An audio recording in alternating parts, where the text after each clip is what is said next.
যখন আপনার নামে কেউ বদনাম করে আপনার সামনে কিংবা আপনার পেছনে, আপনার প্রথম কাজ হচ্ছে আল্লাহকে ধন্যবাদ দেওয়া। বলেন সবাই সুবহানাল্লাহ। কি সুন্দর কথা আল্লাহ তাআলা বলছেন, খুব খেয়াল করবেন। আল্লাহ বলছেন, সবর ধারণ করো তাদের কথার ব্যাপারে যারা তোমার ব্যাপারে বদনাম করে। এর কারণ আমি আল্লাহ জানি তারা যা বলছে সত্য নয়, বরং তুমি হচ্ছ আসল সত্যবাদী। তুমি সেই অন্যায়টা করো নাই।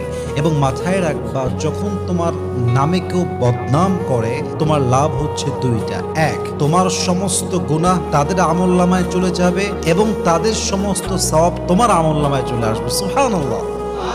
তো যারা বদনাম করবে তাদের জন্য আপনি আফসোস করবেন যে ইস রে, আমার ভাইটা বুঝে না, আল্লাহ আমার ভাইকে তুমি হেদায়াত দান করো। কিন্তু মানুষের বদনামের জন্য, অন্যের চরিত্র নষ্ট হওয়ার জন্য নিজের চরিত্র নষ্ট করা, এটা বোকামি।